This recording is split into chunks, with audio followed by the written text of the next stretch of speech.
Hello, my name is Russell Myers. Welcome to Issues Unite. Today, the airport in Kabul, Afghanistan, was bombed by a suicide bomber.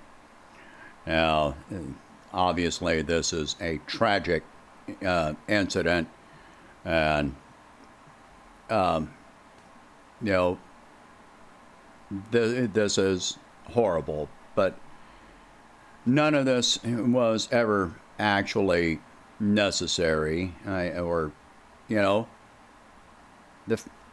this should not have happened. Let me go to what we've got here. All right. So, this is from CBS News. All right. All right, so 13 U.S. service members were killed and more than a dozen others injured in an attack outside the airport in the capital of Afghanistan on Thursday, opening a deadly new chapter in the massive U.S. effort to evacuate Americans and Afghan allies ahead of President Biden's August 31st deadline to withdraw. The Pentagon said a suicide bomber detonated an explosion that tore through a crowd waiting at an entrance to the Hamid Karzai International Airport in Kabul, where thousands of people have gathered every day since the city fell to the Taliban, desperate to board flights out of the country. Another explosion struck a nearby hotel, the Pentagon said. The death toll stood at 90 people as of Thursday evening, with 150 more wounded, and Afghan officials said. The tally was expected to climb. At the remarks at the White House later in the day, the president said the bombings were the work of fighters from the ISIS affiliate in Afghanistan known as ISIS Khorasan or ISIS-K. The attacks marked one of the single deadliest days for U.S. forces in Afghanistan in the 20 years since the Allied invasion. Mr. Biden mourned the loss of U.S. service members while vowing to retaliate against those who orchestrated the attacks and continue the process of withdrawing from the capital. The U.S. has helped more than 100,000 people leave Afghanistan since August 14th, according to the White House. To those who carried out this attack, as well as anyone who wishes America harm, know this: we will not forgive, we will not forget, we will hunt you down and make you pay, Mr. Biden said. Our mission will go on. America will not be intimidated. Do those words sound like, oh, we just found an excuse to stay in Afghanistan? Isn't that what it sounds like? Our mission will go on. All right.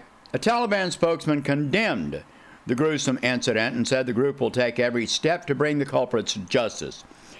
The militant group has controlled the capital since the fall of the Afghan government nearly 3 weeks ago, and is responsible for security around the airport. When they say responsible for security around the airport, they mean the streets. They mean the cities. Are you thinking that they're going to, like stop every person on the street and strip search them or something like that? We have got, 6,000 troops in Afghanistan at this time. Possibly more.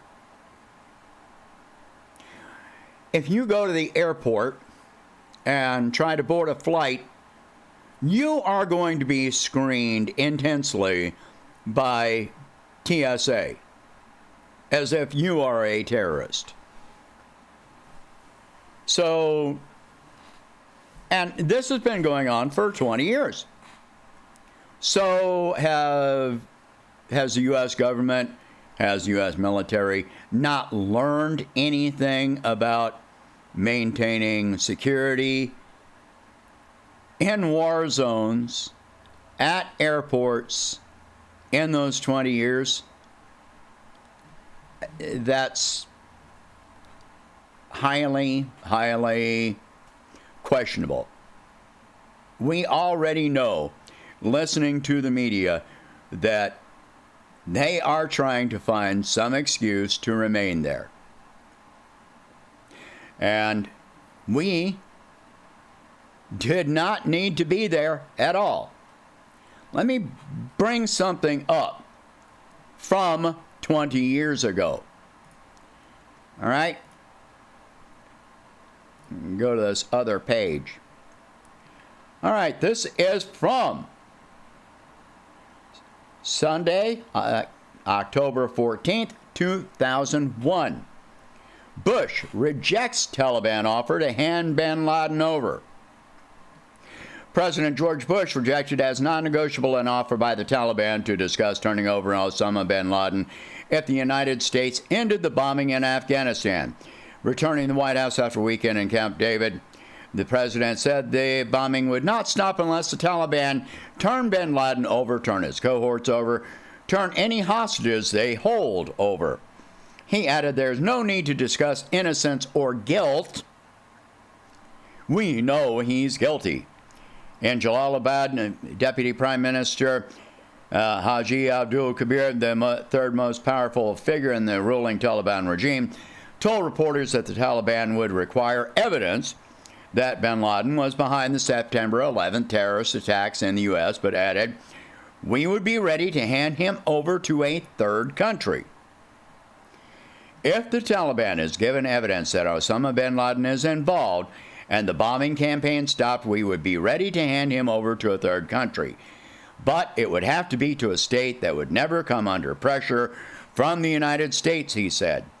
Mr. Kabir urged America to halt its air campaign, now it's in its 8th day, and open negotiations. If America were to step back from the current policy, then we could negotiate, he said. Then we could discuss which third country. Before the start of the air campaign, the Taliban had demanded evidence of bin Laden's involvement in the attack and had offered to try him before an Islamic court inside Afghanistan, proposals that the U.S. promptly rejected. So, and yet, here we are 20 years later. Osama bin Laden has been dead for at least 10 years. Allegedly, our purpose in Afghanistan was to apprehend Osama bin Laden, who was actually found in Pakistan. And by the way, the Pakistanis were protesting against the U.S. attacks on Afghanistan in 2001. They were protesting around U.S. airports in Pakistan. We always have to question this narrative that the United States has to go into other countries and destroy the governments of those countries for some, like humanitarian or revenge or whatever. That we are some kind of heroes. Keep in mind that the United States armed, funded, and trained the Mujahideen, who split off, and part became the Taliban and part became Al-Qaeda. That's not the first time that the United States has done this by a long shot. We helped Pol Pot into power in Cambodia, Pinochet in Chile, Saddam Hussein in Iraq. We helped or installed every one of these people. And every time, at some point, later on down the road, then we have to invade, attack, bomb these countries for humanitarian or altruistic reasons of some kind.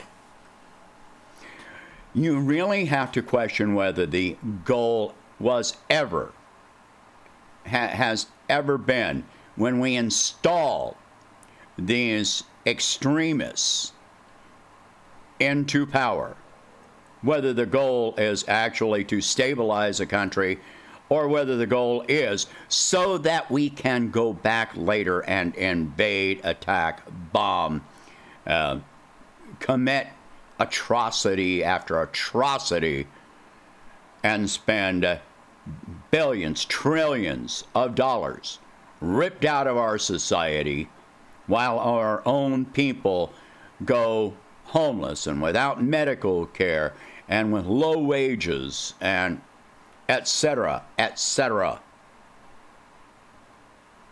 While we become divided because of the rhetoric being shoved down our throats.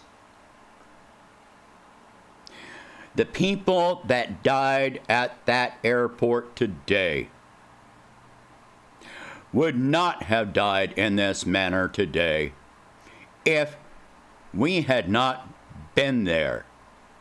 Our U.S. forces would not be in danger in Afghanistan. Our allies in the country would not be in danger in Afghanistan if we had gotten out of that country in 2001. If we had said, yes, we will agree to, if you hand over bin Laden, that we will stop bombing. None of this was necessary. If we had gotten out 10 years ago, after bin Laden was assassinated with no trial and no proof that he's actually dead, then we could have left then. We could have left at any point since then, but we didn't. We kept it going and kept it going and kept it going. And now this is what the result is. Absolute human tragedy which did not need to happen. Yes, I grieve for the people that lost their lives today. Absolutely. And you should too.